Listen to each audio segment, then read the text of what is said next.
Hello, नमस्कार सगळ्यांना. कसे आहेत सगळे? अभ्यास ट्रॅकवर आहे ना? So welcome to MPSC score booster. आज आपण एक नवीन विषय घेतोय, जो तुम्हाला 26-27 या दोन्ही वर्षासाठी खूप इम्पॉर्टंट आहे. आपला आजचा विषय आहे फॉरेन कॉन्ट्रिब्युशन रेग्युलेशन ॲक्ट, परदेशी योगदान नियमन कायदा. आता बघा इथे तुम्ही यातल्या कुठलीही परीक्षा 2026-27 मध्ये देत असाल, तर तुम्हाला हा विषय अत्यंत महत्त्वाचा आहे. तर आता व्हिडिओला आपण सुरू करू.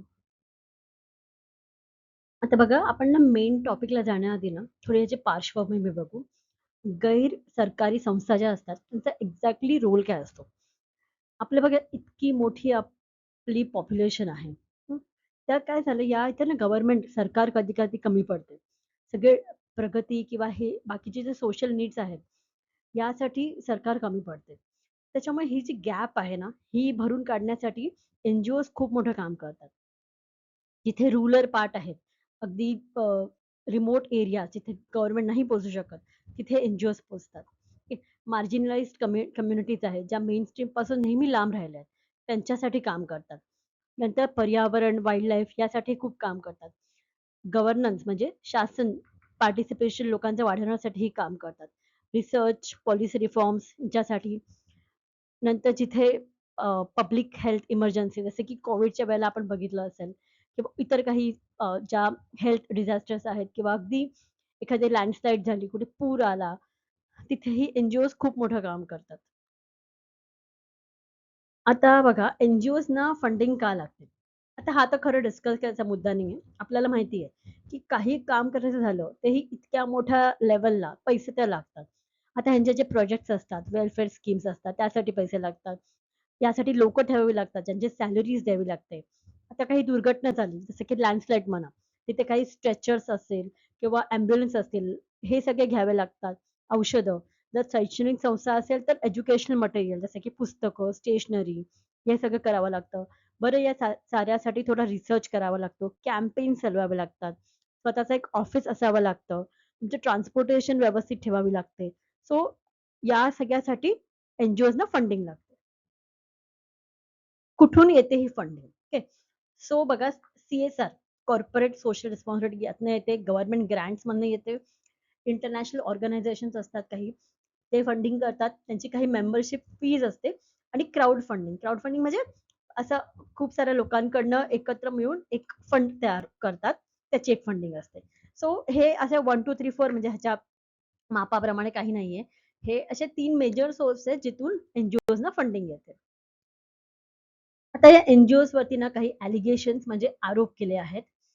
यांचं गव्हर्नमेंटचं म्हणणं आहे, की हे फंड्स जे येतात ते थोडे मिसयूज होतायत, दुसरीकडे जातात, डायव्हर्ट होतायत. ट्रान्सपरन्सी नाहीये यात. हं. त्याच्यानंतर फॉरेन फंडिंग जे रेग्युलेशन्स आहेत, ते कोणी पाळले जात नाहीयेत. त्याच्यात टॅक्स रिलेटेड काही इश्यूज आलेत. पॉलिटिकल याच्यात इंटरफेरन्स होतो आहे. कन्व्हर्जन्सचे रेट वाढले आहेत. हे सगळे यांचे काही इश्यूज आहेत. काही आरोप केले आहेत एन-जी-ओजवरती आणि या सगळ्या आरोपांमुळे आता अमेंडमेंट्स आले, ज्याच्यामुळे हे आता स्ट्रिक्ट रूल्स झालेत एन-जी-ओसाठी.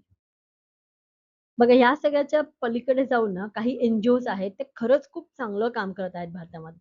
मी बघा इथे काही नावं दिली आहेत. आता एन-जी-ओज हा विषय इतका जास्त आहे फोकसमध्ये ना, की आयोग इकडे येणार. तुम्हाला एकतर विचारतील, कुठलं एन-जी-ओ आहे, जे कशासाठी काम करतंय, ठीक आहे. मी यातले काही इम्पोर्टंट दिले आहेत. तेव्हा वुमेन्स एम्पॉवरमेंट लाईव्हलीहूड. सो मी इथे काही मेन्शन केलेत, हे एकदा वाचून घ्या. त्याच्यावरती थोडं काम करा. जसं की हेडक्वार्टर्स कुठे आहे? कधी सुरू झालंय? इतकं फक्त ह्याच्यावरती काम करून घ्या. बाकी ही एक लिस्ट आहे आणि असे काही एन-जी-ओ जे तुम्हाला माहिती आहेत, तुमच्या भागातले, ज्यांनी खूप चांगलं काम केलं आहे, ते मला कमेंटमध्ये नक्की कळवा. आता आपण येऊया परदेशी नियामक कायद्याच्या हिस्ट्रीवरती. तुम्हाला ह्याची ना ही 4 वर्ष माहिती पाहिजेत. आयोग इथे येणार.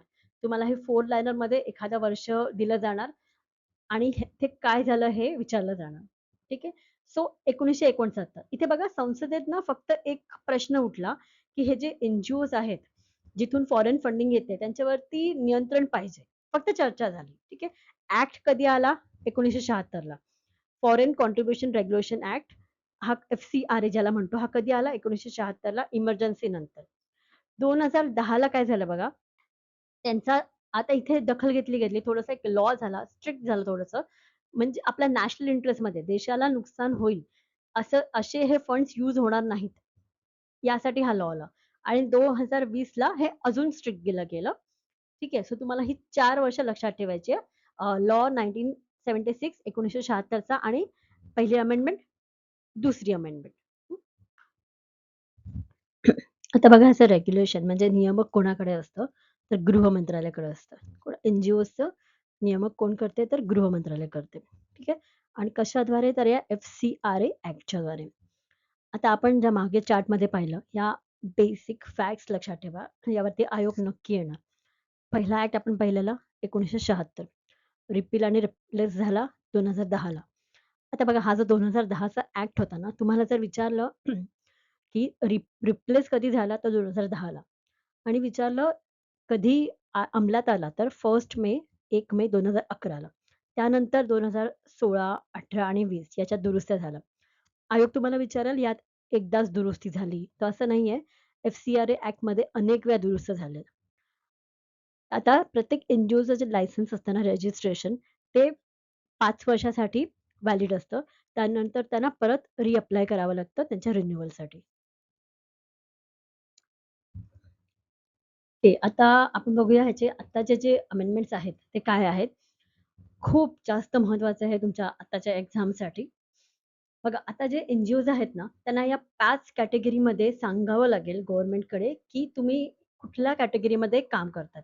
सो ह्याच्या ना 5 कॅटेगरी आहेत. हं.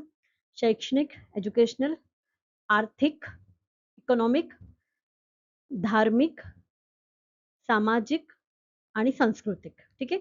5 कॅटेगरी आहेत अशाच्या अशा लक्षात ठेवा. एज्युकेशनल, इकॉनॉमिक, रिलिजियस, सोशल आणि कल्चरल. मग ह्याच्यामध्ये त्यांनी काही स्पेसिफिक असं म्हटलंय, एज्युकेशनल म्हणजे काय? स्कूल, कॉलेज की लायब्ररी. स्कॉलरशिपसाठी काम करताय का? रिसर्च इन्स्टिट्यूटसाठी काम करताय का? आर्थिकमध्ये त्यांनी म्हटलंय, की आर्थिक म्हणजे नक्की काय? ओके. स्किल डेव्हलपमेंटसाठी काम करताय, ॲग्रीकल्चरमध्ये काम करताय, धार्मिक म्हणजे नक्की काय? ओके. हे सब कॅटेगरी नाही लक्षात ठेवली तरी चालेल. एकदा फक्त वाचून घ्याल. पण हे 5 कॅटेगरी तुम्हाला लक्षात ठेवायचे आहेत. अजून काही रूल्स आता ॲड केले ते आपण एक वन बाय वन बघू. जास्त इम्पोर्टंट हे कॅटेगरीजवालं होतं. हे तुम्ही असं अगदी बरोबर वाचून घेतलं, थोडीफार माहिती पाहिजे याची. सो आपण नीट बघून घेऊ. बघा रजिस्ट्रेशन करावं लागणार आहे. आता कंपल्सरी रजिस्ट्रेशन आहे. जर तुम्हाला फॉरेन फंडिंग मिळत असेल, तर तुम्हाला कंपल्सरी रजिस्ट्रेशन करावं लागणार. तुमच्या त्या लायसन्स, एन-जी-ओच्या लायसन्सची व्हॅलिडिटी जी आहे ती 5 वर्ष आहे. आणि जर हे कॅन्सल झालं रजिस्ट्रेशन, तर 3 वर्षापर्यंत तुम्हाला कुठे अपीलही नाही करता येणार. तुमचे सारे जे कॉन्ट्रिब्युशन्स असतील ते एका बँक अकाउंटमध्ये येणार. तेही बँक अकाउंट कुठलं पाहिजे? एस-बी-आयचं पाहिजे आणि तेही फक्त न्यू दिल्लीच्या मेन ब्रांचमधून. आयडेंटिटी व्हेरिफिकेशन त्यांनी टाकलंय आता. जे कोणी डायरेक्टर्स किंवा बाकीचे इथे काम करत आहेत, त्यांचं डॉक्युमेंट व्हेरिफिकेशन होणार आहे. आता बघा 2 शेवटचे मुद्दे. अ, एन-जी-ओजचे ना जे पदाधिकारी आहेत, त्यांच्याबद्दल हे बदल केलेले आहेत. बघा आयोग अगदी डिटेलमध्ये कधी गेलं ना, तर ह्याच्यावरती प्रश्न येऊ शकतो. पदाधिकारी जे आहेत ना, हे आता फक्त जे ऑफिस ज्यांच्या नावाने आहे किंवा जे डायरेक्टर्स आहेत, आता ते फक्त पदाधिकारी नसतील. तर या एन-जी-ओजचे ट्रस्टी जे असतील, पार्टनर्स जे असतील किंवा बघा आता हे समजून घ्या, एखादी फॅमिली आहे, की एखादे हे कुटुंब आहे. त्या कुटुंबाने अख्खं म्हणजे कुठलातरी एक एन-जी-ओ उघडला आहे. सो या फॅमिलीचा जो हेड आहे, जो कर्ता आहे, तोही आता जबाबदार राहणार आहे या एन-जी-ओचा पदाधिकारी म्हणून. ठीक आहे. त्याच्यानंतर पदाधिकारीबद्दल अशी दुसरी एक करेक्शन आहे म्हणजे चेंज आहे. फॉरेन नॅशनल्स आता जे दुसरी बाहेरची लोकं आहेत, इंडियाची सोडून, ते आता ही पोझिशन नाही घेऊ शकत. आता तुम्हाला जर एन-जी-ओचे पदाधिकारी बनायचं असेल, तर कोण पाहिजे? Persons of Indian origin. आपले इंडियन नॅशनल्स ओन्ली. आता यानंतरचे काही चेंजेस बघा, म्हणजे रूल्समध्ये चेंज झाले ते. Mandatory disclosure requirements. आता बघा, हे आता जे एन-जी-ओज आहेत ना, ह्यांना ह्यांचे सोशल मीडिया अकाउंट्स आणि वेबसाईटचे डिटेल्स द्यावे लागतील. त्यानंतर जर त्यांनी कुठलं पब्लिकेशन केलं असेल, म्हणजे एखादं असं माहिती आहे एखादी माहिती देणारं पुस्तक वगैरे असतं काही, असं काही पब्लिश केलं असेल, तर त्याचीही माहिती द्यावी लागणार आहे गव्हर्नमेंटला. यानंतर आहे हे पनिशमेंट. आता समजा ज्या पर्पजसाठी किंवा ज्या ज्या कारणासाठी त्यांना फंड्स दिले आहेत, त्याच्या पलीकडे जर ह्या एन-जी-ओजनी दुसऱ्या कुठल्या कारणासाठी खर्च केला, तर त्यांना पेनल्टी बसेल, फाईन बसेल. किती? 30% जे मिसयूज झाले आहे, गैरवापर झाला आहे, त्याच्या 30% किंवा 1,00,000 जे काही मोठं असेल. त्यानंतर ॲडमिनिस्ट्रेटिव्ह म्हणजे रोजचं कामकाज जे असतं त्याच्यासाठी जर जास्त खर्च झाला, त्यासाठी पण 1,00,000 पर्यंत फाईन आहे. ठीक आहे. आता बघा तुम्हाला एफ-सी-आर-एचं मी सगळं सांगितलं आहे. मी लिटरली 3 ते 4 न्यूजपेपरमधनं हे कव्हर केलं आहे. काही लोकसत्ता, द हिंदू, काही व्हिडिओज पाहून वगैरे. सो तुम्हाला हे इतकं व्यवस्थित करायचं आहे. त्याचे शॉर्ट पॉइंट्स काढा, रिपीटेड रिव्हिजन करा आणि then you are good to go. हे एवढं वाचून तुम्ही एक्झामला जा आणि येणाऱ्या 26-27 च्या सर्व परीक्षांसाठी हा टॉपिक इम्पोर्टंट असणार आहे. हो, थँक यू सो मच. अभ्यास करत राहा, रिव्हिजन करत राहा. ते जास्त महत्त्वाचं आहे. All the best.